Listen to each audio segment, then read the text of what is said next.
Hey. Okay.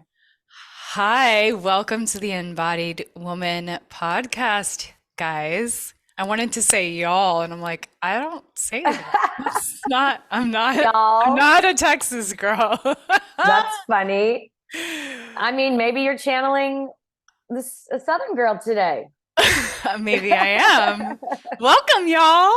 Welcome, y'all. I'm I like s- it. I'm so excited to get to meet someone that another incredible reflection of the wonderful embodied woman that you are, Amber. Like you have these incredible women around you that you know. Well, I'm so thank impressed. you. I'm so impressed. I'm so impressed. You're very sweet to say that. Sarah is somebody though that she's been in my orbit Yeah. for for the past, 9+ years.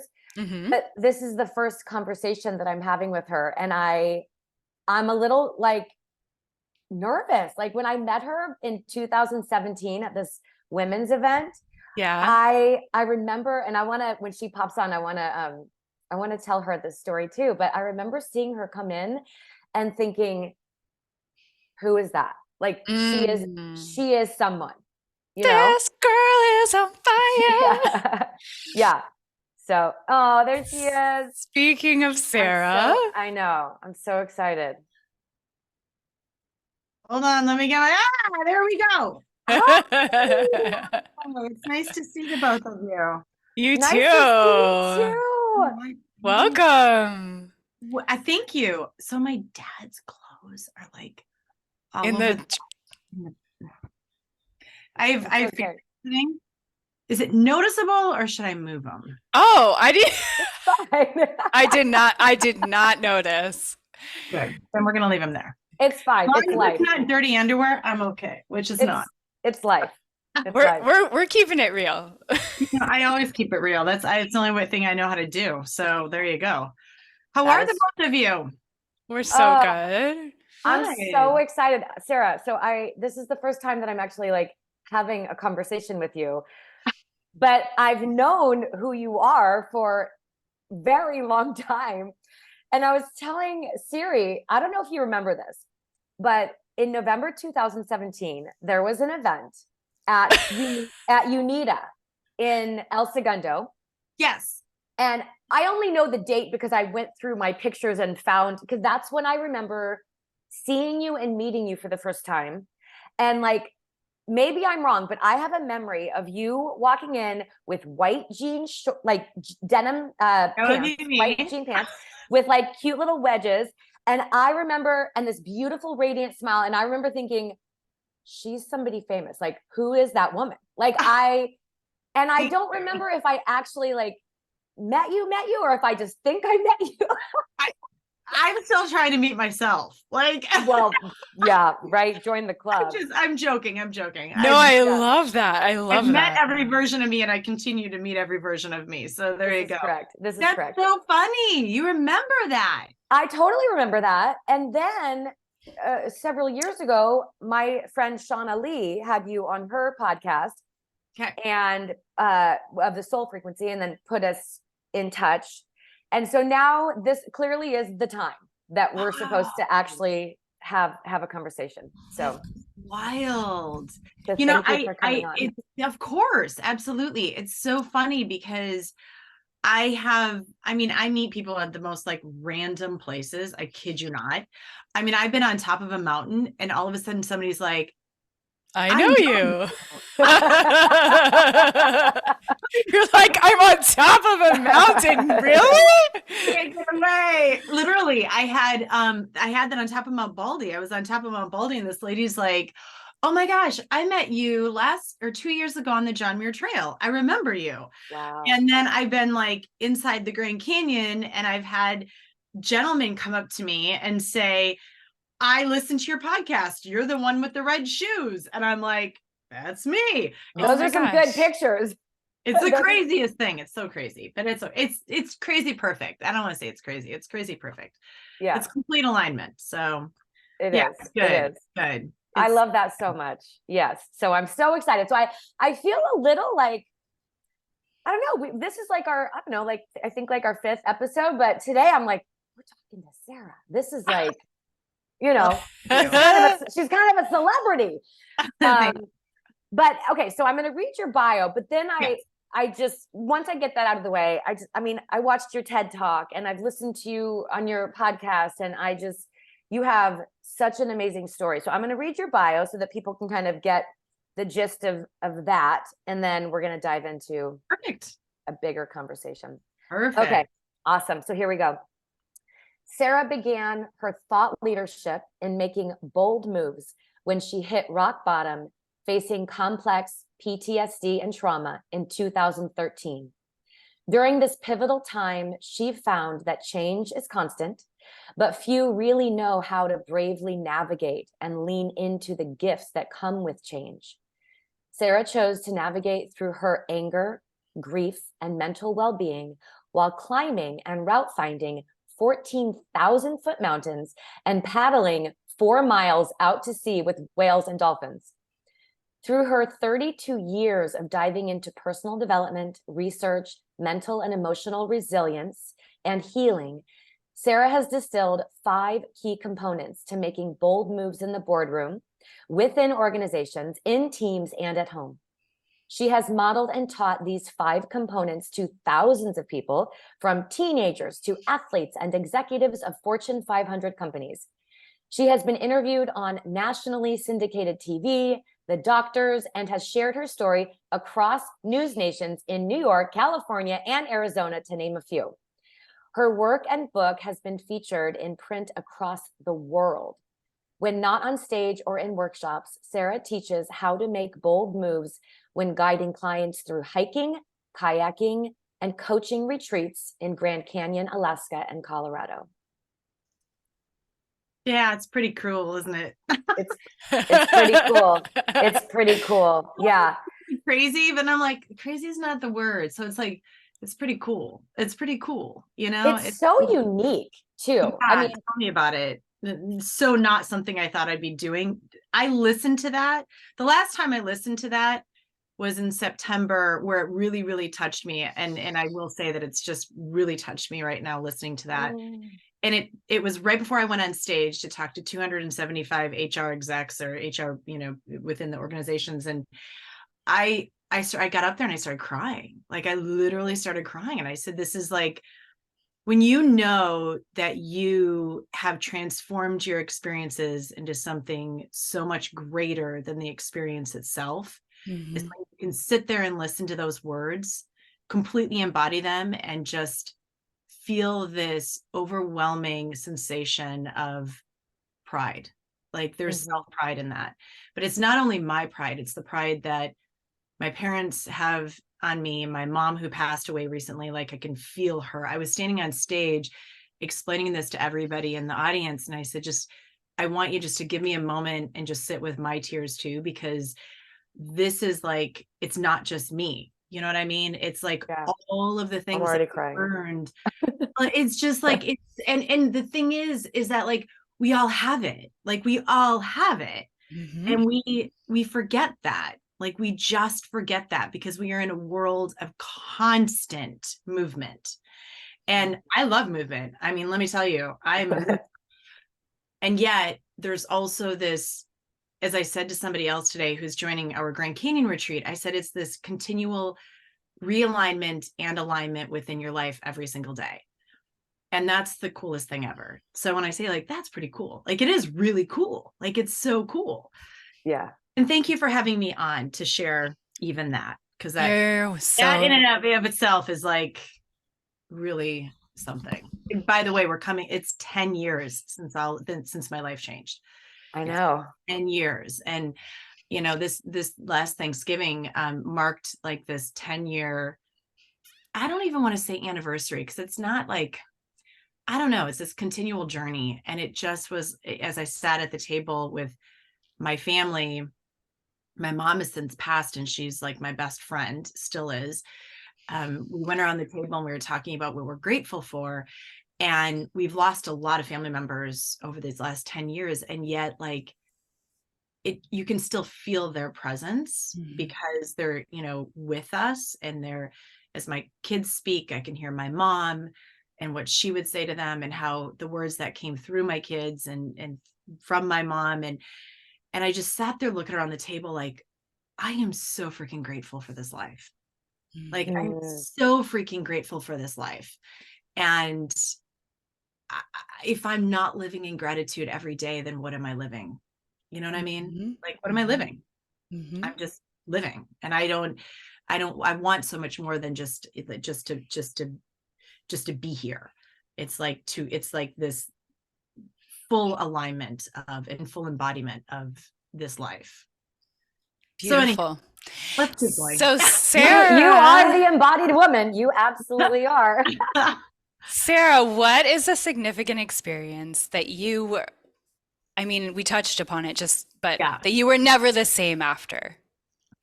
So 2013, over the Thanksgiving holiday, it was Wednesday, on that Wednesday before Thanksgiving, the night before Thanksgiving, my now former husband was supposed to be home making pies and like getting ready for Thanksgiving dinner. And we had like 40 something people coming over the next day for Thanksgiving, and he didn't come home. And it was that night. And there's a moment in time that I do talk about that I've really distilled into, where he walked through the door and it wasn't him. It was him, but it wasn't him. And what I found out, and you know, when you realize a moment in time of like, because of something that you know is happening, you're no longer going to be that person that you were that second prior to, right? And sorry, it's an accident. Oh, it's okay. I don't care. Have Melissa join us. I don't care. The more the merrier. I'm so into the story. I'm so into the story. I don't care. We're talking about Thanksgiving, Melissa. Okay. It's all good. So you know, what I found out in that moment was that it was actually over the course of those 5 days that he had been literally living a double life. Like, there were other people involved. He had been betraying me. There were drugs, there was alcohol, there was just all this different stuff that was going on that I knew nothing about. You know, here I am, just not just please do not by any means think that it's just. I was a wife, a partner, a mom of 3 sons. I was all of that, right? And so much more than that. And then what I found out that I was also being betrayed on for most of my marriage. Now, where the moment in time hits is that it was like when I'm standing before him and I'm realizing, oh my gosh, where did my husband go? Right. And when you realize that the person standing before you, because he had walked through that door and he had been doing drugs and stuff, and I didn't know it, I had no idea. And when you realize and you're like, oh my gosh, what's happening? Like, what is unfolding before my eyes? What is happening before me? There was also this, I call it like the earthquake, right? Where like you realize your life is never going to be the same. And here's where I can attest to the greatest thing ever. Your life is never going to be the same if you choose for it to never be the same. Right. And so in that moment, for me, it was like a complete destruction. But I also didn't realize that at that moment that it was also going to be the coolest, like it ended up being the coolest foundation for what you just read right before me, which was who I am today. Right. And so where I always, and this is like making those bold moves, is that in that moment, I remember me, like I can look back and I'm like, whoa, who, like that woman, like 10 years ago is not who I am today. And I love her so much, this woman of who I once was, because thank God she stood up again over and over and over again when she kept feeling as though, and she was knocked down, where she was like, okay, people are talking about me behind my back. People are saying cruel things about me. People are, making passing judgments on who I am. People are like, there was so much, and you got to read the book, because there was so much that I ended up finding out was happening in my life that I didn't know was happening in my life, because I was a mom. You know what I mean? Like, I was taking care of things. I was doing all the things that we as women and mothering as we do. And I had no idea. And so all of a sudden, though, out of this absolute destruction, also came this woman who was like, I want to grab my paddleboard and I want to go paddle with whales. And I want to go climb mountains. And I want to go, run the green belts. And I want to, and every step that I kept taking forward, I was finding this new version of who I ultimately didn't know was within me. And the next thing I know, I'm sitting like with my therapist and she's like, you need to do something with this because whatever it is that's working for you will work for others. And at that time, it was literally like I wasn't climbing mountains like I am today, by the way. Like I never thought I'd be like waypointing through the highest peaks of Southern California, like never, where there's no trail. Like literally I'm like climbing on the side of mountains, holding on, going, wow, this is like the coolest thing because I never thought that I could do this. Like never. And I'm 50. Like I never thought that I could do this. Right.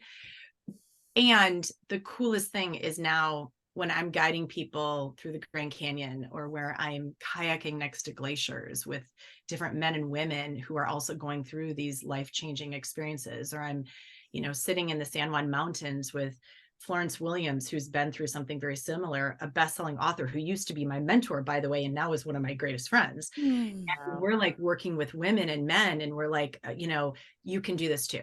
This is what it is to make those bold moves forward, and you can do this too. Your greatest, most difficult experiences can become the greatest, most amazing experiences for what's literally unfolding for you.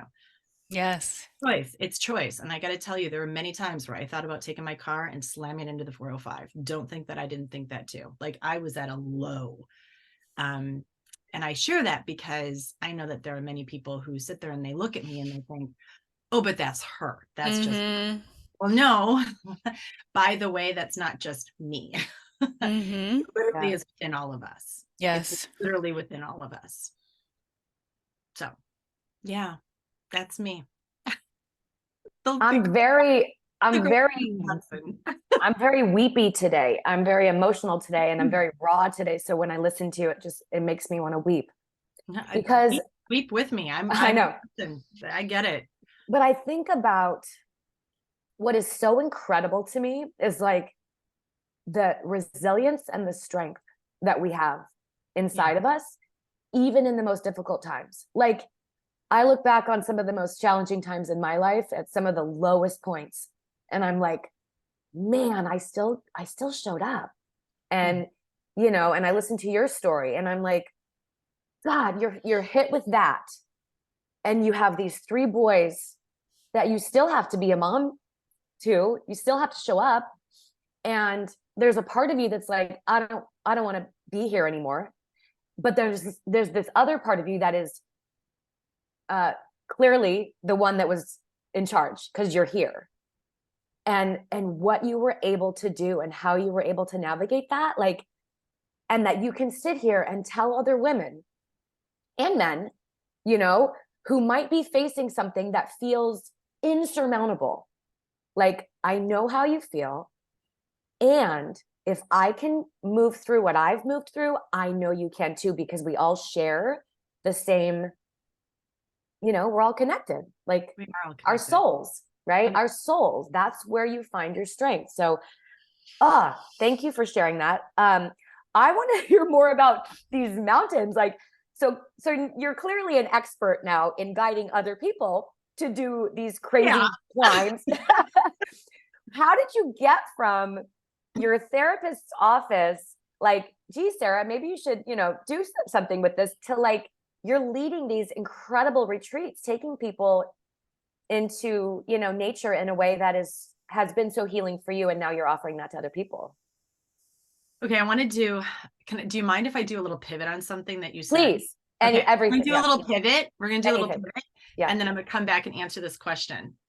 So my son was playing in my oldest son is my kids. I freaking love my boys. Like I will go to the ends of the earth for my kids. Right. Yeah.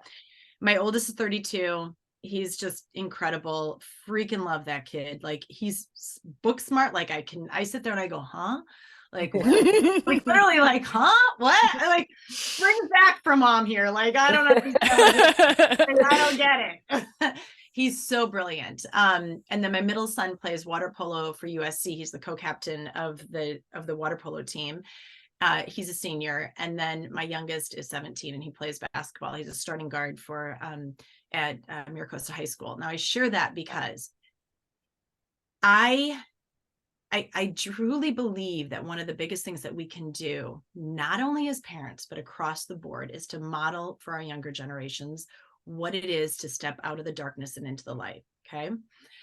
I also, as much as I'm sure my kids think I'm like, can I swear on this? Please. Okay, batshit crazy sometimes with some of the things that I do. Yeah. I often tell them, I'm like, it's energy.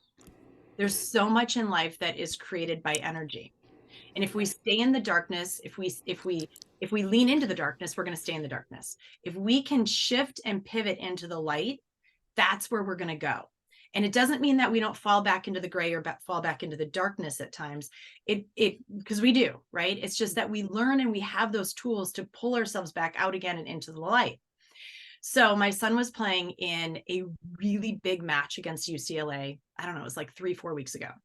And we were ahead. And then it was just one of those matches that was back and forth. And it was at USC.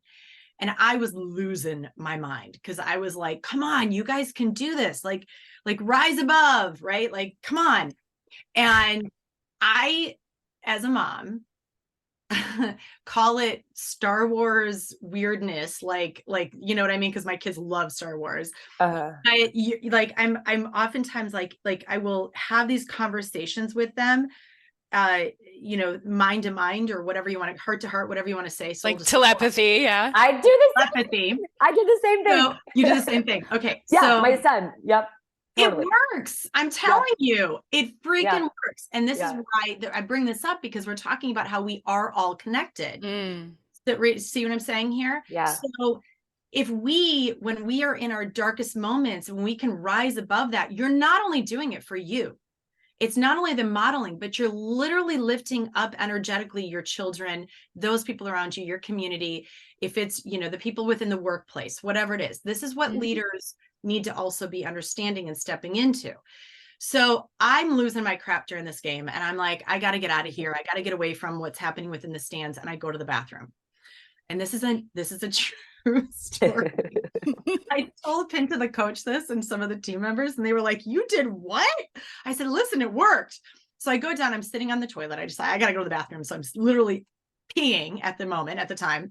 And I'm meditating on my kid. And I'm literally like, I'm like literally like sitting on the toilet and I'm going, okay, hon, you got this. Lift it up, like pull this team together. You're co-captain, score a goal, like do something. You can do this. And the next thing I need here is like literally outside the bathroom. And I'm like, because I'm literally like in peace, in moment, like literally like speaking to him, telling him, you can do this. Like you guys have what it takes to take this team is undefeated, but you're so much better.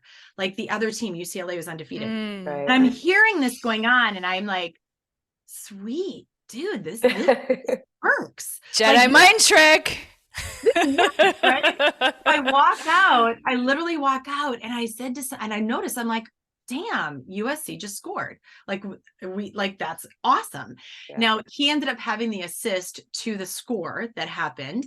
And I was like, dang. So anyhow, so fast forward, we're in last weekend, we're up at Northern California and we're in conference. We ended up winning conference and we were the underdog. Like we ended up taking conference. And I'm sitting there with Pinta, the coach. We had we lost to UCLA. We ended up losing that game that I'm telling you about. But then up north, we ended up taking out undefeated UCLA, right? Wow. So we beat them and we ended up taking conference. But after that game, I said to Pinta, the coach, and to some of the other players, I was like, all right, I'm going to fess up and tell you all what happened during that last UCLA game. And I'm going to fess up and tell you what I've been doing with my son while I'm in the stands. And so I told them, I said, yeah, I was sitting on the toilet and I did this whole thing and they were laughing. And I was like, you know what? Here's the deal. And this is where I want you to all listen to this very carefully. I said, when it comes to those people that I care about, if that means going and sitting in the porta potty and meditating to make it happen for those people that I know can do it, I'll do that. Like I will do that because it's important for us to be able, now I'm using that as a metaphor, right? It's important for us to understand that we are all leaders for one another. We are students and we are teachers, right? And in a moment like that, where I'm like, it's about so much more than just me.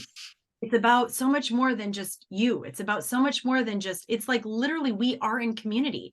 We are rising together.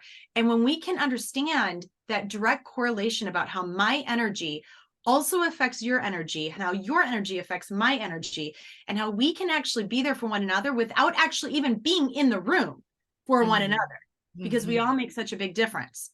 That is key. That to me is key. Now, you're asking about the mountain climbing. I was not always climbing mountains. Like this was not this. How did I get to this point? It was literally taking every little step along the way, even those steps that you think that don't matter, because climbing a mountain is no different than going from, point A to point B of anywhere. And the mountain is just a metaphor of whatever it is. Like we all climb mountains in life. We all go through the deepest of valleys. We all go through the canyons. It's literally putting one small step in front of the other, even when you think it doesn't matter, because it does. And what also matters are those steps that we take backwards, because those steps that we end up taking backwards are the ones that we also have to remember we have what it takes to move forward, right? Because we've learned before. So I think that answers your question. I had to share a story though, because it was like, I love that. It was, I think that we forget the impact that we are having every single day on other people's lives, even when they're in front of us. Yeah. You said tools that pull us into the light. Yeah. I'm so curious. What are those for you? So I call it my true north. It's like, I think that when the values of what I hold are very close to me. And I stand in integrity, and I stand in who I am. And I have to say that my dad says, one of the big phrases that he says is walk the walk, walk what you're talking. And if you're not walking what you're talking, then where are you going? Right. And so you're not really going anywhere, not where it is that you are truly here to the path that you're here to go.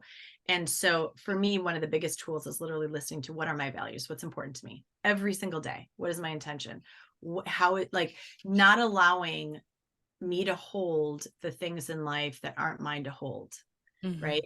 Because I think that we so often do that. We carry things that's not ours, and then it weighs us down. And then we're like, well, why am I so tired? Why do I feel like this life is exhausting? Why do I feel like, and it's a constant every day of letting go of the things that really are not mine to hold, holding responsibility for myself for that. And then also walking in, what are my values? Like right now it's water polo season. We're going for NC nationals next weekend. Like that to me is what's most important to me. Those my children. Right. Yeah. And so being able to remind myself every day, what is important when I'm waking up, when I'm closing my eyes.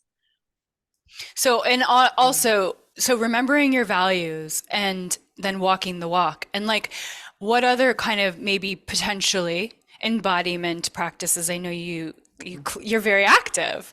So for example, when you're not your most embodied self, I grab my paddleboard and I go onto the ocean. Okay. Literally. I see all those videos. You're out there with all the creatures. And FYI, if I don't feel like coming in, you're not going to get me in. If I'm like out there and I'm like, I don't want to come in, you're not going to get me in. It's just not going to happen. Last night, I took a client call. I was 3.5 miles offshore under the moonlight, literally, and I had no intention of being out there. And I had to make a FaceTime call to one of my clients, and I had my headlamp, and I was like, I literally FaceTimed her. I go, okay, don't freak. Have my headlamp on me. I'm 3.5 miles offshore on the Pacific Ocean. And I said, can we take this call right now? Because I said, this is actually perfect timing for me. And she's like, are you kidding me? Show me the moon. And so I flipped the camera and I showed her the moon. I said, this was not my intention. I planned on being back on shore, and the sunset was too epic and the moonrise was too epic. And I'm like, I don't want to go in.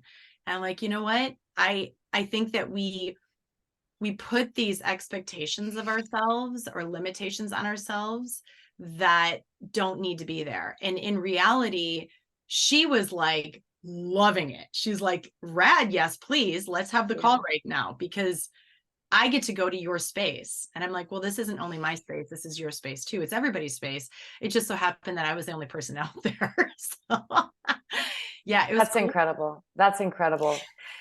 I want to ask you, so I watched your TED Talk, and you talk about forgiveness, obviously, a lot. And you also talk about like self-betrayal. Yeah. Okay. So this is something that's a really, really, really big part of my story and my journey. And when you were talking about how like, if you don't want to come in, nobody can get you to come in. So that's like the opposite of self-betrayal. Like, you are now living in this space where you say yes to what your soul is asking you to do. Like, that's your value. That's a core value. And that's what you live every day. So I know for me and for many women, there was a period of my life where I didn't even know that I was living in self-betrayal. Like, I had no idea that that's where I was living until I came out of it and I looked back on it. So I would love to hear a little bit just more about that, like your journey from discovering that you were living in that way, and how that became a core value of yours that you're not willing to give up, ever again. Well, okay. So now I'm going to start crying because a lot of this has to do with my mom. And my mom passed away July 6th of 2022. And my last big conversation with her was on July 4th. We had this deep conversation about life. And I talk about this sometimes, not too often, but because it's just really quite personal, but also I know it will help other women too. That was the time that I told my mom, I was like, you're an amazing woman. You've been an amazing mom. I know I've been an amazing mom. I know that we all screw up along the way. And instead of looking at, I don't know why we do this, but we do. Like, as women, I think that we sit with all the times that we haven't done things right, instead of looking at the highlight reel of, look at all the things that we have done magnificently. And that was the conversation I had with my mom. I could tell you exactly where I was on the green belt. And then she asked me, she said, what are you going to do the rest of the day? I said, well, I think I'm going to go down to the beach and I'm going to just take a nap. And so I went down to the beach and I was laying on my towel, and this young girl next to me all of a sudden started blasting out of her radio, "You Don't Own Me." Have you ever heard that song? You don't own me? Yeah. And I was like half asleep at the time, half taking a nap. And I woke up and I was like, oh my gosh, that's the song that my mom would completely relate to. And I wanted to call and tell her, but then at the same time I didn't, because I knew that she was also sleeping and whatever, all these other things.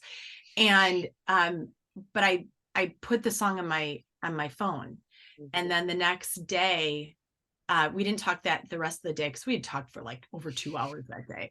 So the next day I grabbed my paddleboard and I was on the ocean, and we started talking, and I was supposed to finish this conversation with her, but the waves were too much and she hated it when I was on the water and I would talk, because I literally talk to people all the time when I'm on my paddleboard.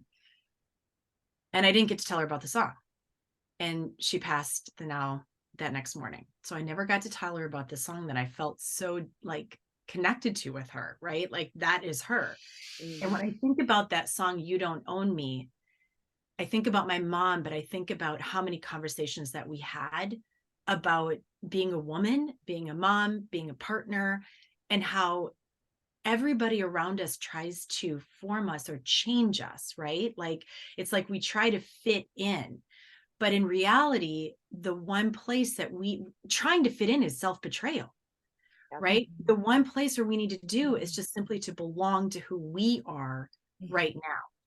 And so that's where, since she passed away, I'm telling you, I have had like a huge other transformation of myself, because I think about her and how many times in her life, especially because of the time that she lived in and her as a mom, where it was like constantly trying to fit in. And I can now go back to the stories that she used to tell me about, oh, I didn't fit in there, but I fit in there, and I was trying to fit in there. And that's self-betrayal, because the place where you fit in and belong is literally to who you are right now. That's it. And when you can stand in who you are and belong with who you are, there's no greater gift like that. That's so when people ask me like, oh, well, how could you just be out on the ocean for that long when you told your dad you were going to be home within an hour? I'm like, my dad knows enough to know. And I literally got, because he's visiting right now. And when I got in, he was like, well, that must have been a great paddle. Cause he knows now, like, that's who I am. Right. Like when I'm out there and when I'm wherever I am out in nature, wherever I'm with my friends, just whomever, my kids, it's like, that's where I belong right then, right? That's my presence. And there's no greater gift. And that's literally how I think that's how we rise into the spaces that we're intended to rise into.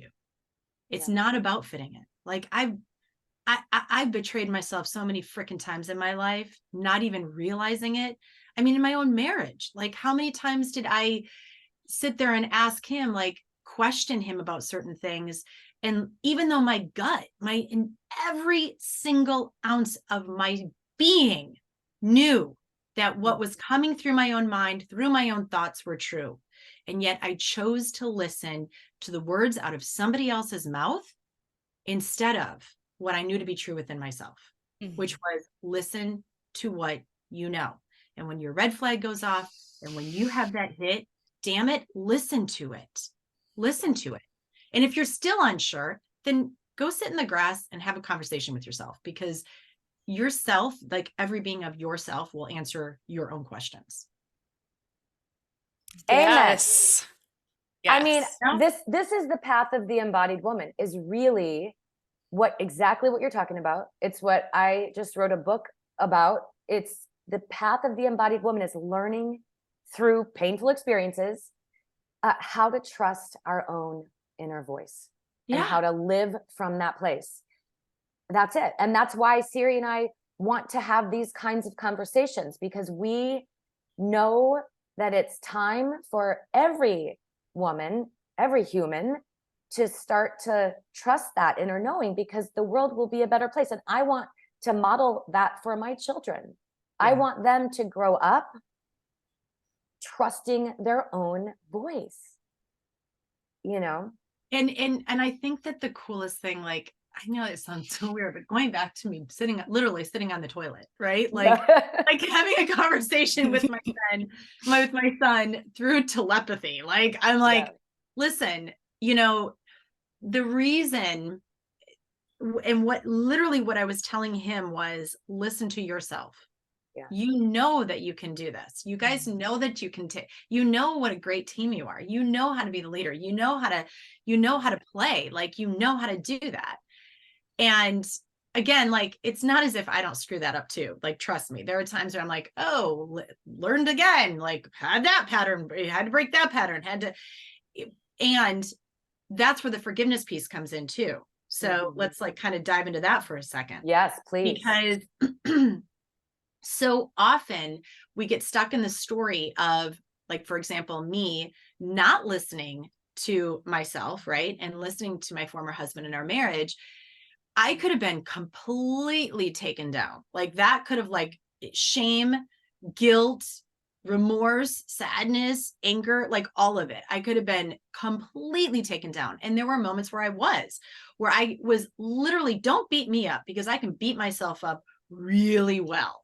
And I did that. I mean, I was like, how could you be so stupid? How could you be so dumb? When this happened, when that happened, like, it was like the Rolodex within the brain literally just kept going, right? Like, oh, like, how, Sarah? And self-forgiveness is where I learned that you are human. You are human. And we forget that we are human. And we forget that we are here on nothing more than a learning experience, right? Like, this is the space to grow into that next space whatever that is, whatever you believe in.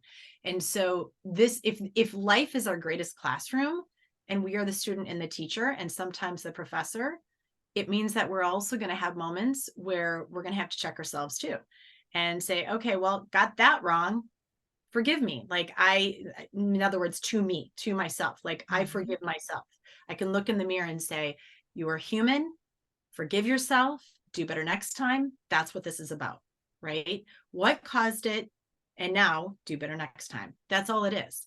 And I think that we unfortunately forget, like we have these higher expectations of ourselves than we do for other people, which just doesn't make any sense to me. I did the same thing. I'd be like, well, but I should be so much better. I should be doing so much better. Well, wait a second. Wouldn't you forgive the other person? Like, you know what I mean? Like, I don't expect 100% from everybody else. I don't expect perfectionism, never in a million years. So why the heck should I expect that from myself? Why? Yes. We learn more through failure anyhow than we do through anything. So it's not that I set out to fail, I set out to achieve. And yet you can only achieve if you fail. That's just the bottom line. So, there are times where I still, even today, part of the reason that I got into route finding mountains, truth be known, is because I get very intrigued. I think that curiosity is the coolest thing ever. To like, curiosity is like, damn it, that's a powerful tool right there. Yes. And I was really curious. I decided back in 2020, I did the John Muir Trail for 22 days. And I literally have also, my kids know, like, mom needs this time away because that's where she learns more about, grows and heals and all that stuff. And so I did the John Muir Trail for 22 days and we got off that trail. And I was like, okay, that was great. That was fun. What's next? There's always a what's next, right? And there's always a what's next. And I was intrigued because I remember like sitting in the John Muir hut and this boyfriend girlfriend came out of nowhere. And, we're on top of this peak. And I'm like, where'd you guys come from? Like, you didn't come from the trail. I haven't seen you anywhere. And they said, oh, we're doing the Sierra High Route. And I'm like, what's that? And they said, oh, there's no trail. You're literally waypointing through the tallest peaks above the John Muir Trail. Like, literally. So you're standing on top of a mountain and you're going, okay, which mountain peak do I have to get to? And you're figuring out not only what direction or where to go or how to get there, but which one you're supposed to be going to. Right. And I'm like, oh, I'm sitting there going in the John Muir. I'm like, you guys are crazy. No way would I ever in a million years do something like that. Like, no way. Cut two. No. And literally, like, fast forward to 2022 and we're doing through it's like 100 and I don't know 90 something miles. It's a long route. And so we're dividing it up into 3 sections. And so we did the first section in 2022, we did another section last year, and we're finishing it next year with the last section. And I'm going to tell you, it was like, a part of it is that when you're standing in the middle of nowhere, literally in the middle of nowhere, and you're standing on top of a mountain and you're looking out going, okay, how do I get to that other spot? It's very metaphorical of life because yes, I feel like I have blazed trails for other people. Fantastic. And yet I think where we forget is that there's no one way to do anything. Right. And somebody also has to be creating the new pathways or the new ways of doing things. We have to be able to get there a different way than others have. And so for me, it's like when I'm standing out there and I'm sitting there thinking to myself, I bet no foot's ever touched this soil. I bet, right? I mean, like, how rad is that? Yeah. I bet my eye is seeing something that no other eye in this world has seen. I bet that, you know what I mean? Like, so then you start going down these, like, realizing how special every moment is. And regardless of where you are, like how you have such an impact because you're the first to do it. Even in the smallest of things, the smallest of details. So that's what got me into route finding. 2 things. One is I'm thinking about the brain, and when you were talking about pathways and like creating new neural pathways and how you're just like the external expression of mastering the mind is what you're talking about. The other thing is I'm just going, how does she consistently employ this courage? Because I'm scared to like walk in the dark with the dog at when it get like I'm like, well, what if someone comes along and I can't defend myself? Like, how do you get this courage? So here's what's really funny is that there are like some of the smallest things, like I don't surf because I'm afraid that a wave's gonna like plow over me and push me down into the sand. Like I have my own things that I'm like, and I really do want to work up to that point. So if anybody wants to teach me how to surf, that I can trust. But you'll be out 3 miles at nighttime on your paddleboard. Like that, but I can go. It's the craziest thing, but like I have no problem, literally like going 4 miles out and just sitting in the darkness with a headlamp on. Here's the best way that I can explain it. And my dad, we have these conversations quite often because I'm the only girl in the family now. And he's all like, you got to be careful because you're the only girl in the family and all this stuff. Right. And admittedly, I do a lot more quote dangerous, but I don't view it as dangerous things than my brothers do, which is what's even more funny. But, I think that every single time that I try something that's hard or might feel hard, I remind myself that I'm only creating space for other things that could be hard, but really are not that hard. Makes sense? So, okay. So for example, I remember the very, very first time that I climbed a mountain at dark, and it was Mount Baldy. And I was supposed to have one of my dear friends meet me at the trailhead, and we were going to go climb it together in the dark to watch the sunrise on the peak. She didn't show up. She went to the wrong trailhead. And I didn't know it at the time because we don't have service out there.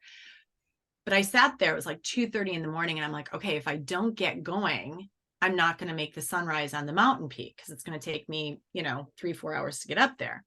And so I thought, well, one of two things. I either turn the car around and I go home and I go to bed, which then I'm only going to regret that I didn't get to see the sunrise, or I face my fear of the darkness and remind myself that there's really nothing different in the darkness than in the light. It's only that you're in the dark. Makes sense? So I was like, I know this mountain. I've climbed it how many times in the light? There's really nothing different except maybe different bugs that come out at night, or maybe, I don't know, like little creatures, but cool. So I get to see the creatures that I don't get to see during the day. Whoops. My bad. Sorry. But there's no like actual dangerous animals that you're afraid of, or like, do you know self-defense if a guy comes along and tries to attack you? Like you're just not scared. Well, trust me, I've had moments like that where I'm like, well, what if somebody, comes around the corner or whatever? But, in the mountains, people, I know this sounds really wild, but you're not out there to hurt people. You're just not. There's would I walk down a dangerous dark alley in the middle of the city at night? Probably not. Right. But will I go into the mountains where I know that, first of all, I'm probably going to be the only person up there, which, by the way, I was that day. I got to the peak and there were people that were camping, which was super cool because then I met cool people. But that's not the space where they're going to be people that are out there to harm other people. And, I'm also conscientious of like, we don't have grizzly bears here. I don't like grizzly bears. I have, believe it or not, had a shark chase me down while I was in the ocean, believe it or not. And even that, though, here's what's really wild, going back to listening to your intuition, I felt that damn thing before I saw it. I was like, I'm being watched, and I knew I was being watched. And I kept turning around going, what is watching me? I'm literally 3 miles offshore. What the heck is watching me? And then all of a sudden I stopped my board and I saw the fin go around, and it went around my board a couple of times. And I was like, oh, holy hell. Now, here's the thing that was really interesting about that moment. I stood up. I was like, that's a freaking great white. And I'm like, I'm out of here. And I stood up and I started taking off. And I was like talking to myself going, and I'm like talking to the shark, believe it or not, like, you know, I'm not here to hurt you. Like, I would just want away from you. That though is a perfect realization and understanding, right? There is a difference between fear and excitement. There is a difference between I'm afraid and saying, literally manifesting fear, versus saying to yourself, I can listen to if I'm being followed. I can listen to my intuition. I can trust myself, right? Because we do manifest things. Like we can manifest our own fear where we're thinking ahead about all the things that could go wrong instead of thinking about, wait a second, what could go right? Yes. Like, I saw the most epic sunrise that day, and I was so proud of myself. I was like, damn, girl, you climbed this mountain in the dark. You worked through the fear because you knew this mountain, you've been on this mountain in the light. It's no different, right? And so that's the difference as well. Like, being able to understand that you have everything within you you really do, like, in terms of listening even to, is there something following me? And if there was something following me, I had my Garmin. Like, I knew, like, I could pull my Garmin and make a text to my mom and say, who was up that night. You know what I mean? Like, I could say, like, hey, something feels off. I'm coming off the mountain. Something doesn't feel right. I'm getting off the trail. Just so you know, if you don't hear from me at this time, something did go wrong, right? Like, so there's protective measures to take. I don't know self-defense. I am wilderness first responder certified. So I don't put myself into situations where I feel like I shouldn't be. Yeah. You're not afraid you're gonna like freeze to death and like be stranded, obviously. No. You can tell I'm scared of all of these things you do. I want to take you. It's like, literally, Siri needs to go with you on your next week. Oh my goodness sakes. I would love it. No, I don't worry about that. I don't put myself, believe it or not, though. And this is where I've had to have my dad trust me. Like, I don't put myself in situations where I feel like I shouldn't be. I just don't. Yeah. I've done that in the past. Unbeknownst to me, like, even, I mean, I can say it, like, even in my marriage, I didn't realize it, right? Like, I have been in situations that I didn't realize were dangerous, that now I realize I had no business being there. And I won't ever do that. I won't ever do that again. In relationships, literally, like, relationships, client situations, I've told clients, you're not going on this. I've literally said, like, I'm not taking you. Like, I'm not doing it because of XYZ, right? Like, I won't put other people's, I won't do it. I've learned how to listen to me. Again, not that I don't screw that up sometimes, because I do. We all do the best that we can based on what we know. So it's so interesting. It's like, sorry, I'll let you say something next, but I just want to say that it feels like you went from this extreme of having life like knock you over, from not trusting yourself, not being aware, not listening to your inner compass, your true north, and then going to learning how to go to the other extreme of like, I am best friends with my inner compass and I trust it more than anything. Like, so dramatic, right? it is. It really is. And I have to remind myself sometimes that, you know, I have like big dreams now, like big goals that I don't want to say goals, because I'm not like, I can see, like, I would love to put my stuff into storage and just travel the world for a year and just, you know, go sit in villages with, you know, people and have conversations over their meals, right? Like, I would love to go to Africa and sit in villages and you know, just, there's so many things that I want to do. And I never thought it was possible until now, like, until literally these last couple of years where I'm going, actually probably the last year. My entire business has changed. Like where I once worked primarily with people that were in betrayal. Now I'm working with people that just literally want to make bold moves in their life, where they're like, I want to experience, like fully embody and experience this life that we are so gifted to have. That's why I trademarked Make Bold Moves, because I'm like, I never thought of myself as that person, to be honest with you, until I kept hearing people saying, well, you're the girl that makes the bold moves. And I was like, huh? Like, really? Really? Is that what I'm saying? I was like, and then I had to sit back and I was like, wow, I really do. I guess, you know what? I do. I guess I do. Yeah. Okay. Yeah, I do. Yeah, I do. Yeah, I do. Yep. That girl. Yeah. Yeah. Oh, I love that.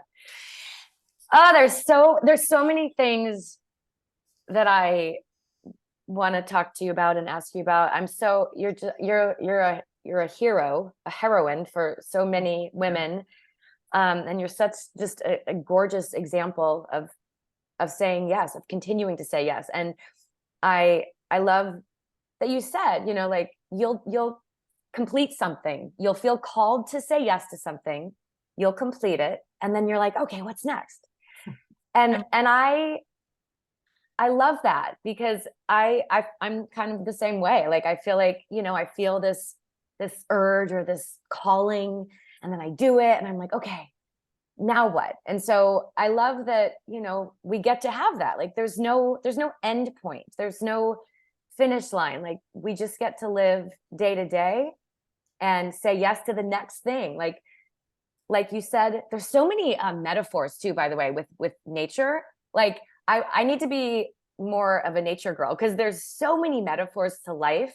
Like you talked about, the mountain, climbing the mountain, like how every step you take matters, even when you don't think that step matters.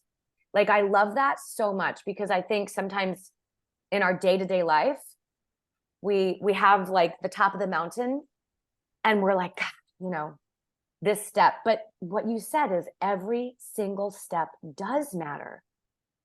Okay.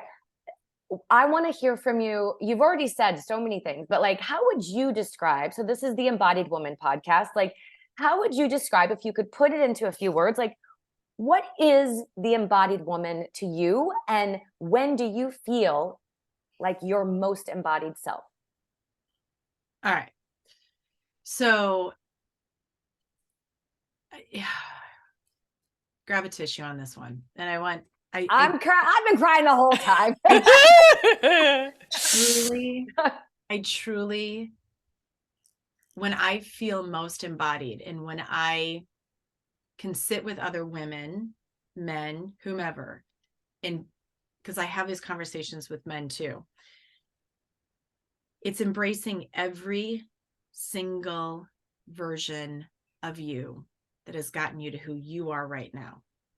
So in other words, the person that I am after I get off this is also going to embody the words that we just held together in this hour, right? I wouldn't have had that if it wasn't also for every version of you that showed up for you to say, hey, I want to do this, right? And so when I'm sitting with myself, my 10-year-old self, I remember the 10-year-old girl who would watch snowflakes fall. I remember the version of me who, one of my favorite things to do, my mom would ride the snow, she'd be driving the snowmobile and I would be in the back. We have like those carts and stuff, and I would be in the back. And I remember laying down all snuggled up in my blankets, in my pillow, and holding on to like my teddy bear, whatever the heck, and looking out and literally like watching the snow-covered hills go by, right? As I'm like riding along. There's so many versions of me that have brought me to who I am right now, including the ones that screwed up and said yes to things that she shouldn't have and said no things to that she wished she would have done. Right. The one thing that I have learned in my life now turning 50 is that, and this is one of the conversations I had with my mom, and one of the last ones that we had together was, when I take my last breath on this earth, I want to have the deepest appreciation for every version of me and say, damn it, you did it. And you did it loud, proud, and beautiful. And you screwed up along the way too. And that's a part of the story. So to me, like fully embodying who you are means fully embodying every imperfection that are really not imperfections. They're simply a part of your perfections that you're working into your perfections. Make sense? So it's this interwoven space. I think that we like move so fast that we forget that every part of us is still in us. And every part of us that's still in us still wants to be heard and seen as well and loved. The little girl within us, the woman who we're becoming, like every version. Yeah. To me, that's like full embodiment.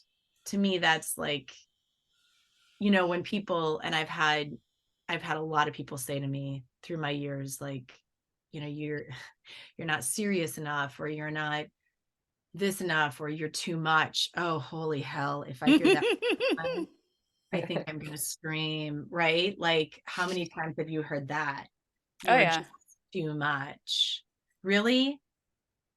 I don't think that's the case. The person that's saying that to you is the person that really wants more of your much. Absolutely. My much. And I love my much. And so, you know, when I'm laughing on the side of a mountain and I'm thinking, oh my gosh, am I being too loud, or am I whatever? No, you're not. Like that's the laughter of the little girl that's still laughing and wants to be heard, and, you know, wants to enjoy this moment with you as the woman that you are today too. That's it. That's full embodiment to me. Absolutely. Beautiful. When you are taking on those challenges, the next challenge, the next challenge, the next challenge, it must, when you come back home, make everything just seem so easy. Lame. Like, I say lame.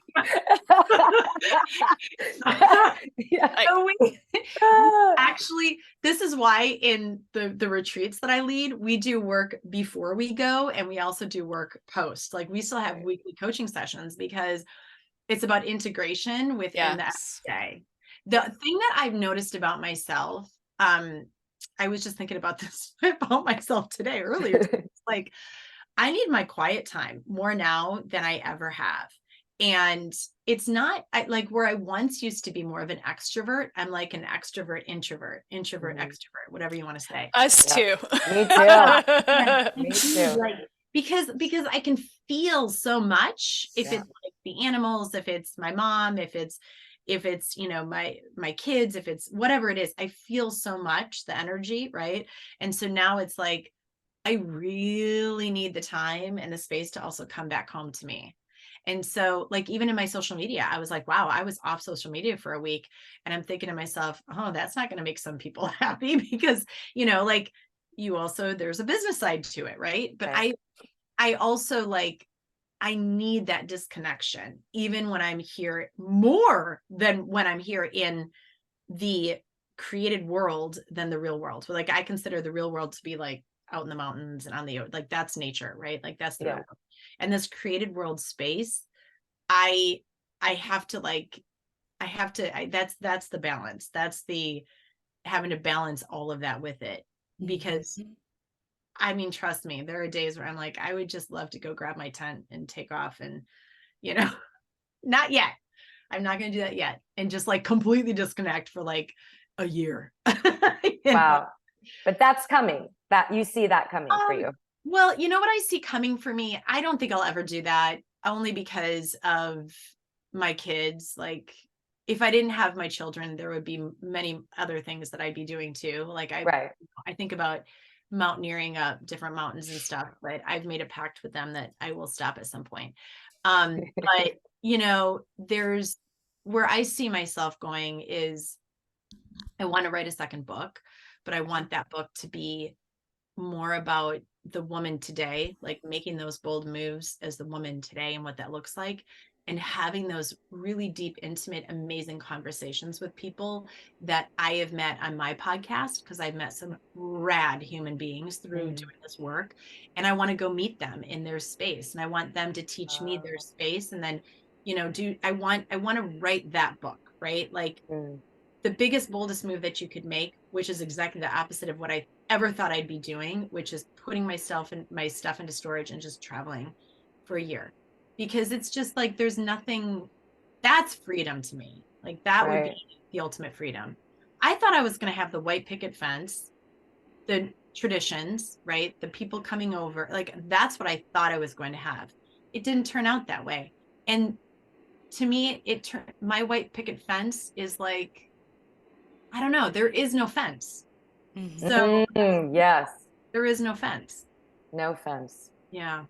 And it also seems like there's this thing of knowing that nature is truth. There's no having to figure out what the tree's agenda is. Like, is the tree being authentic? Like, is the tree, needing something? It's just like a tree, and it's a tree, and it's a tree, and that's all it is.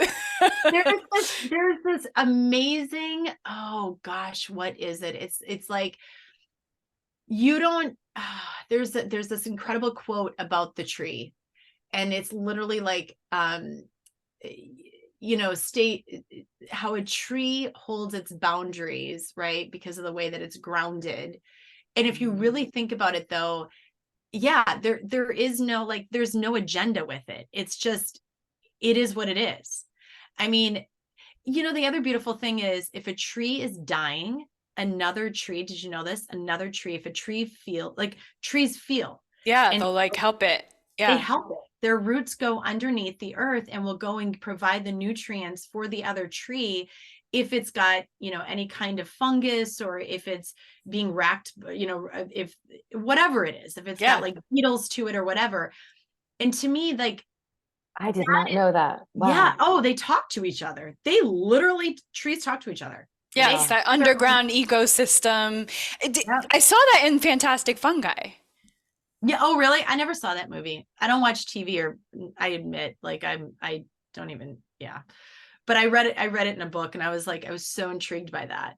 But the same thing with, like, I was lost on the Pacific Ocean. Not lost. I don't consider it lost. I was paddling out into the Pacific Ocean, and this big fog bank came out of nowhere. And I'm literally like, oh God, how am I going to get in? I couldn't see more than a few feet in front of me. And I just thought, okay, wait a second. If if there are waves, if there's the wind, if there is the current, if there are the swells, I can get myself back to where I came from, because I remember where it was as I was like paddling out, right? So I literally flipped my board around, and I started following the swells, the wind, the currents, all of it, the ocean. And then I started having a conversation with nature, and I was like, hey, if you could send me some dolphins, that would be fantastic. No lie, pot of dolphins came out of nowhere, and the pot of dolphins took me right into shore, right into the mouth of the harbor. And I'm like, yep, this is what it is to really be connected. This is what it is to, that's incredible, just be there for each other, right? There is no agenda. I love how you call it, like, that's the real world. I love that so much. Like, I'm going to adopt that. I'm going to borrow that. Like, all the shit that, like, I think is the real world. No. That's not the real world. Like, it's not. Nature is the real world. And if I forget that, I just can go outside and remember that the trees take care of each other. When, like, that's so beautiful. God, that's good. I love these conversations. Sarah, we know we need to let you go. So no, it's all good. Oh, I didn't realize what time it was. It's all good. So for the women listening to this podcast, or the men, what is something in terms of being in your most alignment, or in your most embodied self? Like, what is the guidance that you have? Some last closing thoughts on that.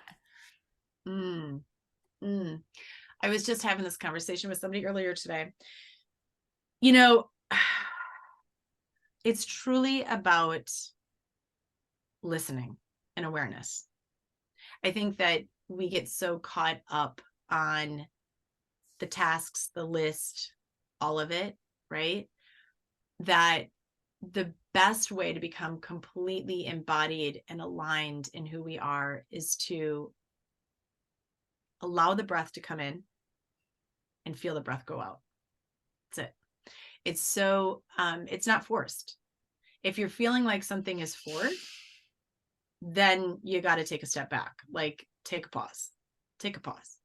You know, I think that even in my writing, in the work that I do, where I'm like, God, it won't come. Well, it's just not time yet, you know, and we even force time. And so much in life is not on our time. It's just not. It's just like, you don't know when you're going to take your last breath. Nobody does. And so it to be in pure alignment is to be most present in this moment right now with every single breath that you have. That's embodiment. It's perfect. So simple. It's so simple, but we overcomplicate everything. Yeah. We really do. Like, I think that that's a part of this created world that we live in. I think that we overcomplicate so much that we forget sometimes why we're really here. Mm-hmm. You know, and that was my life. Like, I did the same thing. I was the codependent, you know, like had to have everything a certain way. And like, you know, I wanted the house, I wanted the kids, I wanted the fence, I wanted all of it, because that's what I was told was, you know, from society, from out there, that would have been what created happiness. Yeah. But in reality, what creates happiness, it's full circle, comes back to who am I? And that belonging with self first. Like, that's the ultimate joy and happiness. That's the never betraying yourself. That's the being able to sit on your paddleboard 4 miles offshore in the darkness and just know, I'm freaking good. I am so good right here. We're so fortunate and blessed that we have this understanding now. Our moms didn't have it. No, trust me. Yeah. That's why I think that last conversation that I had with my mom was so important. So have those conversations with people, other women that you love, please. And you know what? You want to do something that's really cool? Take your phone, put it on record. That's what I did. I thought you were going to say throw it in the ocean. No, that would be, actually, I don't want to do that. I got too many good pictures in my phone. There's no way. iCloud, baby, iCloud. Like, I do love technology for something. iCloud is the thing. Shit. Like, I got way too much up there. Literally, I had to get a new phone recently, and the lady's like, holy moly, I've never seen a terabyte before. She goes, you like have that many pictures and videos? I'm like, yes, I do. Yes, I do. You're welcome to any of them when I leave. But literally, like, if I could give anybody a recommendation, when I was home last, I didn't know my mom was going to pass. Like, I had no idea that she was going to end up passing. But the last time I was home, I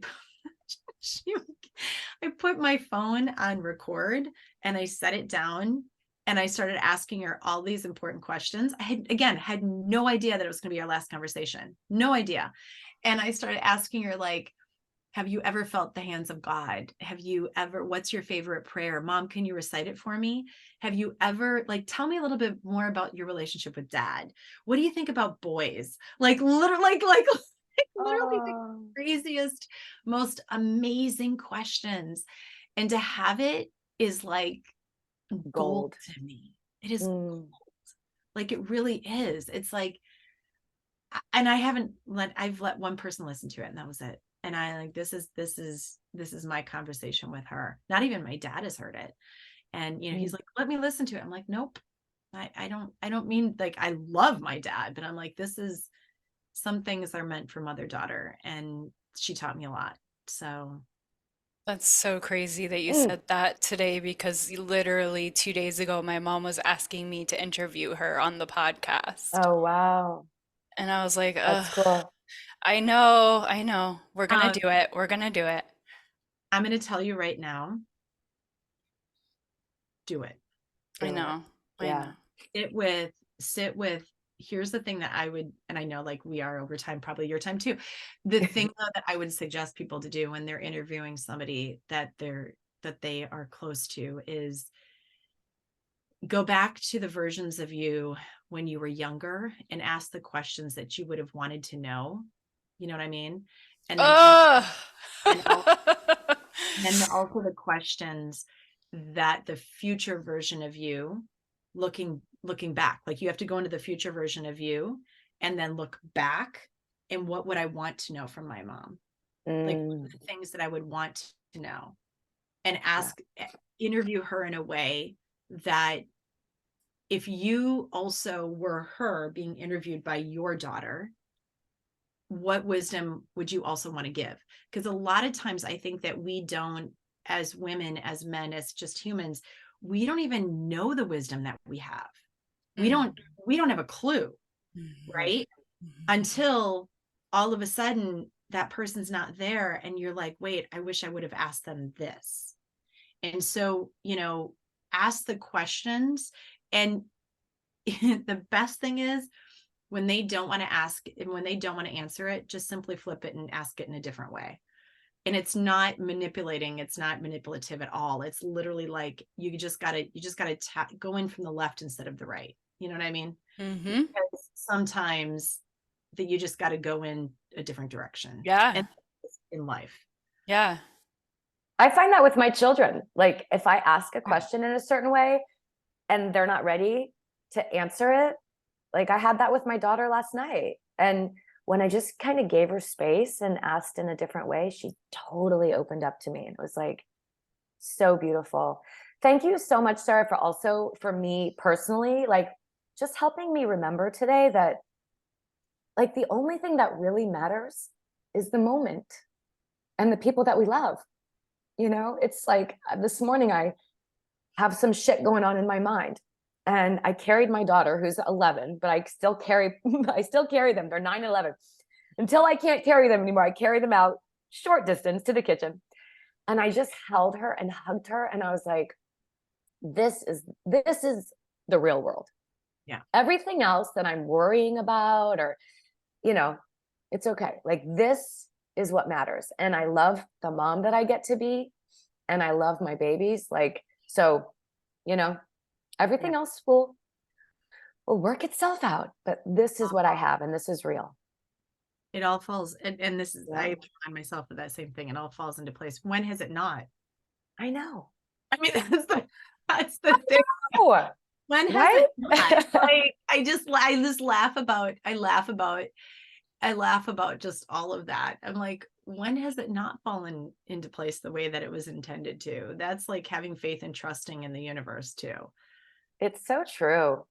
Why do we still worry? It's like, I looked at my life. I'm like, yeah.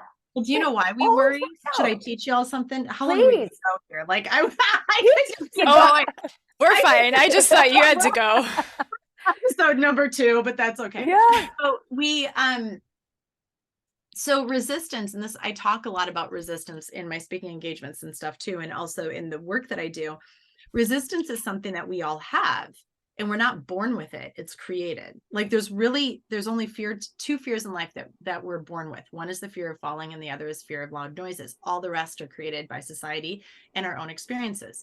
Why do we end up having resistance in life? We have resistance because now most of us in this life have lived through major trauma. It's like, I don't know, 70, it's a lot, whatever it is. But we've all lived through something that's traumatic, right? Like big T, little t, something that's really hard. Yeah. Automatically, when we live through something that's traumatic, we go to seek safety in our life. That's what we do. So in trauma resolution, it's also being able to, make peace with, right, the things that have happened to us or with ourselves. But in trauma resolution, the number one most important thing that we do is to go seek safety. And so why do we worry so much? Because we've had experiences in our life where we have had to try and find safety, And where has the safety come from? Right. And so we automatically go to that place of worry because it's like, well, what if this happens? Well, what if that happens? Well, what if that doesn't happen? Or what if that doesn't happen? All that is the external from the traumas and the difficulties that we've lived through. That's it. Because we don't want to go back there again. Right. The flip of that is when we can use the highlight reel of, which is, this is what's important. Like, this goes back to what we talked about in the beginning too, with, as women, we think about all the things that we've done wrong, all the areas in our life where we've screwed up. If we can look at all the times that it's landed perfectly, all the times that I've come out better than I was before, all the times, right, where I've like turned around and gone, wow, look at how far I've come. That's where we can sit in not the worry, but in the trust, in the faith, in the, I know it's going to be just fine. I know that shit's going to happen again. And I also know that I'm going to rise above it because I've done it before. Right. So whatever is unfolding for our highest good, we have to believe and have faith and trust in that. Otherwise, what do we have? We have low vibe worry, which I don't, or fear, which, by the way, is also, like I said, self-created. Yeah. It's fascinating. Okay. So now I want to ask you, God, it's so good. It's so good. And then you get to have the moments like we started where you read your bio and you're like, yeah, literally, where I'm like, damn, girl. Oh, so when I just keep, staying in faith, trusting that it's all going to work out, I get to listen to my bio and go, well, and you have to like the flip side. I think that and I'll let you ask that question too. I'm sorry. The other thing though, that sometimes people forget is that faith is amazing. You also have to have action. And that's where the bold moves come in. Right? Have faith in your bold moves. Otherwise you're just taking unhealthy risks, or you're, quote, having faith but doing nothing. So you know what I mean? So there's this integration of trust in the bold move that you're making. Have faith in yourself while you're making those bold moves. Know that you've done it before, you can do it again. That's the integration of it. Yeah. Absolutely. I just want to ask you your question that you were going to ask, or that you did ask your mom, about when did you feel the hands of God? Oh gosh. Oh, you're going to ask me this? Yeah. The first time. So I was born and raised Catholic, and I'm very spiritual. I do have to say, like, spiritual in terms of like when I'm out in the mountains, like that's my church. Like that's my big church. The first time, I'll give you two times. The first time was, I was in a very deep low at 17. That was my first set of trauma. You can read that in the book. And my family, when we would go to church, we always sat in the pews to the left. We were in a very, very small church. Pews to the left side. For some reason, this particular mass, my dad decided to walk us down and sit on the right side. And I was having a really bad morning, like shame, guilt, just everything. And I remember closing my eyes and feeling this embrace around me. Like I was having almost like a conversation with God, right? And I felt this embrace around me. And I remember at 17 years old, I remember turning around and like, who's hugging me right now? Like I literally was like, who's hugging me? And this is really weird. And all I heard in my head was, you're going to be just fine. You're going to be fine. Everything is okay. It's going to work out. And I remember being like, okay, this is kind of creepy. Like I was 17. I'm like, this is really creepy. Yeah. And I feel like it was a God moment. It was an absolute God moment, angel moment, God moment, whatever you want to call it moment. But I told my mom about that, and she was like, really? Like really? The second I've had so many, girl, like I have had so many, but again, that's the awareness and having the faith and the trust and the listening, like having like truly listening. Another time I was in college, and it was post what happened at 17. I was sexually assaulted at 17. There's a whole story behind it. There's a whole thing behind it. I write about it in the book.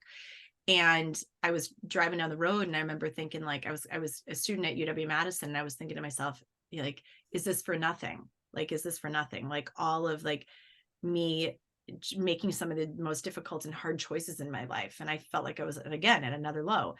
And I literally heard in my head, you're going to write a book someday. This is not just for you. Like, you're doing a great job. Keep going. And then my mom passes on July 6th. And this is the biggest hands of God I've ever had. This is straight from the top. And my mom passes on July 6th, 2022. And I have to lead 3 retreats that month. The Grand Canyon was my first. I was leaving on July 7th. And then I had one in the San Juan Mountains. And then I was going to Alaska. And I said to my dad, I remember like FaceTiming, we were all on the phone that morning when my brother had called me and said, you know, mom passed away. And I said, what am I supposed to do? Like, I'm supposed to be leading these retreats, Dad. What do you want me to do? And I said, I want to come home. And he said, what would your mom want you to do? And I said, well, Mom would want me to do the work. Like, she would want me to go do what I'm really good at, and to use this also as my space to heal. And he goes, well, that's what you're going to go do. I said, okay, well, I'm going to try. Like, I'll do the best that I can. And so I literally had to message all of my clients and say, look, here's what happened. We're still going to do this. I also want you to know, like, I'm at a vulnerable state, obviously, and I'm still going to show up for you, and I'm going to show up for myself. Right. And I'm going to show up through my mom will be with me too. So we're hiking. We leave July 7th. We're hiking down into the Grand Canyon on July 8th. This is on my Instagram page. You can go and watch it. And I start having this conversation with my mom about many things happened before this moment, even before this moment, where I was like, weird things, like things were downloading to my phone without service. Like that song that I talked about, I forgot to download it to my song, and I wanted to listen to it at the bottom. And all of a sudden it downloaded a few miles down into the canyon to my phone. Wow. But like, your mom did that. My mom 100% did that. Oh my gosh. And I was almost to the bottom of the Grand Canyon, and I had this conversation with her, and Eliana was with me. She's my co-lead. And my clients we were all within the vicinity of each other. And I'm literally like, I just want to know that you're okay.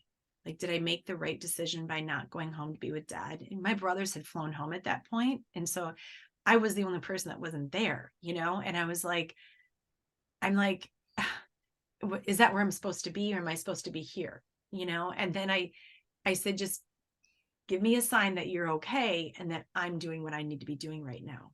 And I got to the bottom of the Grand Canyon, and we all went to go to the river. And my mom used to say to me, look at everything twice, once for you and once for me, because I'm not going to be able to get there. And then I was like, okay, but I know that you're here with me, right? And I looked up into the sky after I was literally had this conversation with her, and this incredible rainbow formed, the most beautiful rainbow I've ever seen, formed right around the sun.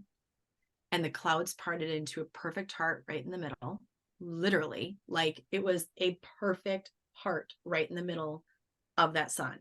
Oh my God. That's when I went, wow, there is so much bigger. There's something so much more massive happening here than what we ever have a clue about through this human body that we have right now. This is nothing more than the vessel. My mom, it turns out, in our last conversation where I recorded with her, when I asked her, now let's go full circle. Okay. When I asked her, I said, have you ever felt the hands of God? And she was like, oh, like, it's just totally my mom. She was like, I'm not going to answer that, whatever. I had told her, I said, can I share with you a God moment that I've had, Mom? She's like, go ahead. And I said, we're at the bottom of the Grand Canyon Christmas Eve, and I was leading a group of, this is a true story, I was leading a group of people that had gone through that were grieving the loss of their spouses, their parents, their siblings, all sorts of things. I said, Mom, I made everybody stop. And I said, we're not going to go, we're just going to stop and we're just going to turn our headlamps off and we're going to enjoy this moment on Christmas Eve. This had happened in 2020, Christmas Eve 2020. And I told her, I said, we looked up into the sky and a perfect rainbow formed around the moon. This was at night. And I said, and then to the left, there was an X, there was an X and an O that had formed, like hugs, kisses. And I said, to me, Mom, that was a message from our loved ones that they were there with us. Now, full circle moment, July 8th, and I look up at the sky and I get the exact same thing. Oh, hands of God. wow. Hands of God. I'm telling She's you. like, hey, Sarah. Seriously. She's like, I'm good. I'm good. Are you kidding me? I'm good. You know? That's incredible. It's incredible. It's incredible. That's incredible. I don't think we can top that. That's incredible. Full circle moment. Full circle moment. Oh my God. Literally. Literally. Literally. Literally. You know what's crazy, girls? Like literally yesterday, I took my dad out for lunch. We're down in the Hermosa Beach Pier. And we're just like walking slow along the pier. And I go, Dad, look up. And a rainbow formed right around the sun yesterday. I took a picture. Yeah, no lie.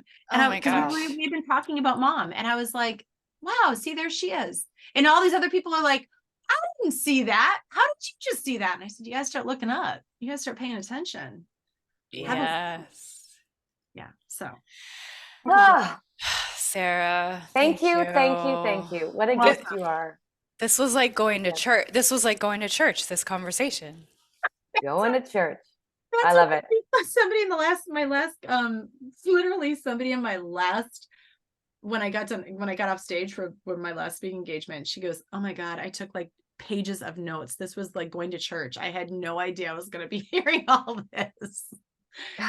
Thank you for having me. This was a true blessing. Thank you. You're welcome. Thank you for doing the work. Thank you for doing the work that you do in the world and being the conduit that you are. Thank you. You're welcome. You're welcome. Amazing. Well, we're neighbors, so I'm going to have to come knock on my door. Come knock on your door. Come and knock on my door.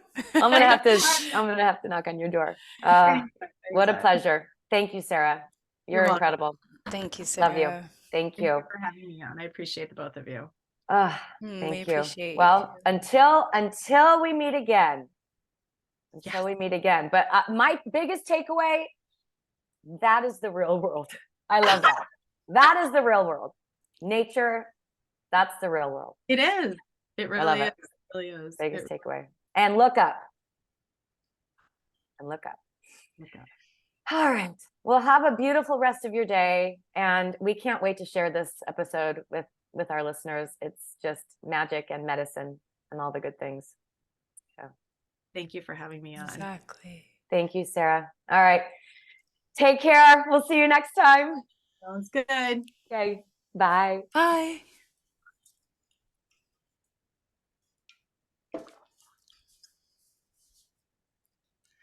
I think Sarah's waiting for me to end it.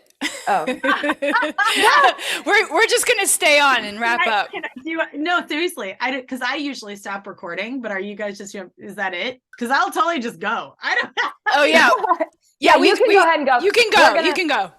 You can go. Oh, you guys are probably gonna keep going. We're gonna do a little wrap up. We do a little wrap up. Was this in the email that I was supposed to have read that I've been dealing with other people, so I haven't fully? It's okay. It's all good. It's all good. I've just been crying all day long, so I'm just like... the bloopers section. I have a blooper section too. All right. Goodbye to the both of you. Love you both. Bye. Thank you for having me on. Thank you. Bye. Bye. Bye. Oh. Look at your face. I'm weeping all day. My eyes are like swollen shut. What's so beautiful, Amber, is that you manifest for us, for you, the exact person that you need in the exact moment that you need it. Right? Like Sarah was not coincidentally our guest today.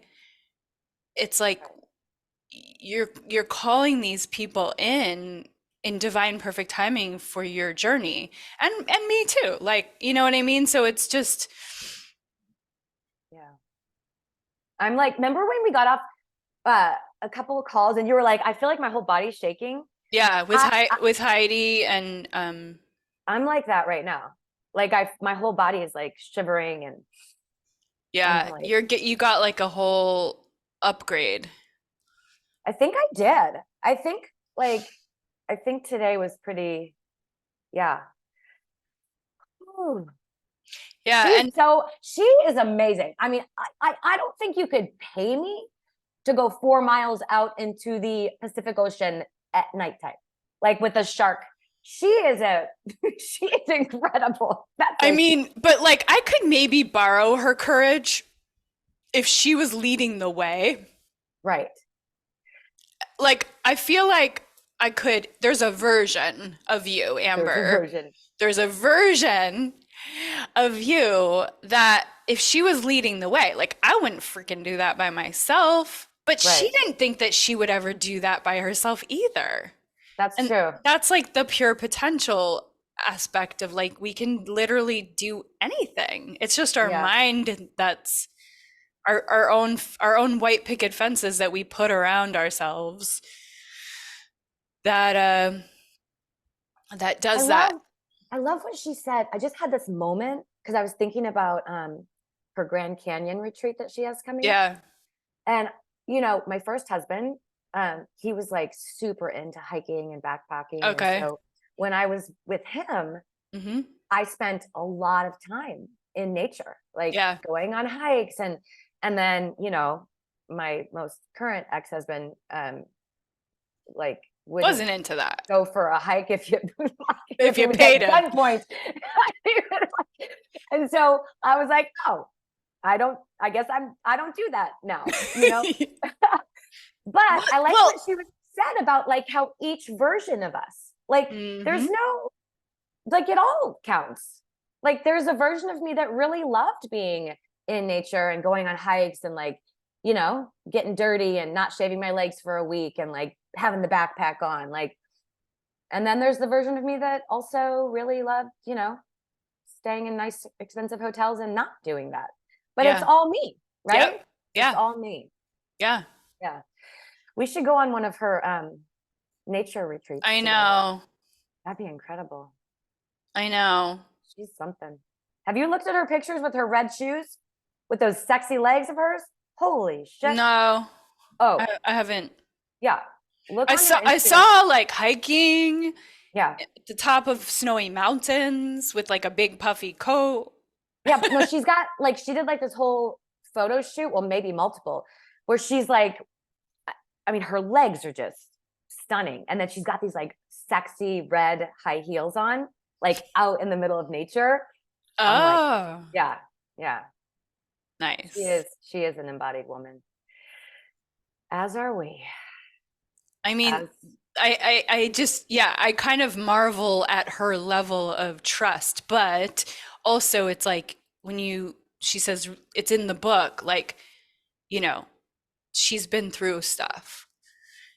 Yeah. And you know what? There are people that marvel at our level of trust. It's all relative. Yeah, that's true. Like my sister said that to me one day when I was listening to the negative inner critic about, you know, where I wasn't. And she goes, Amber, you have taken such courageous leaps. Like that's inspiring. And I'm like, really?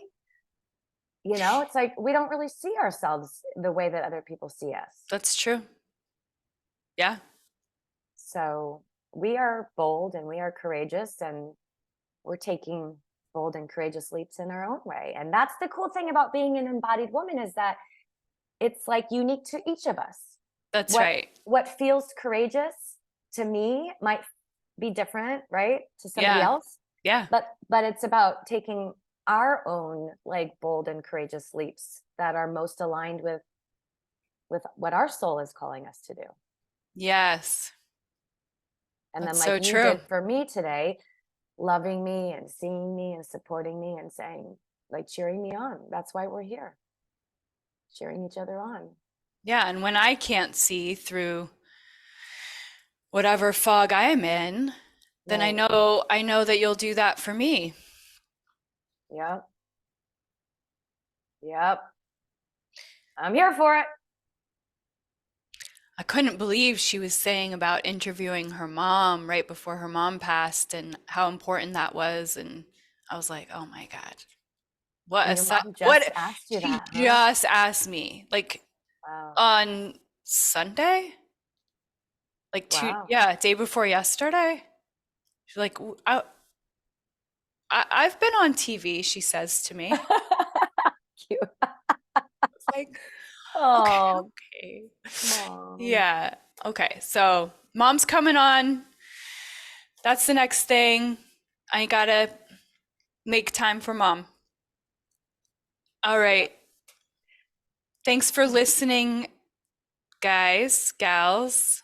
Thank you, Amber, Thank for you, your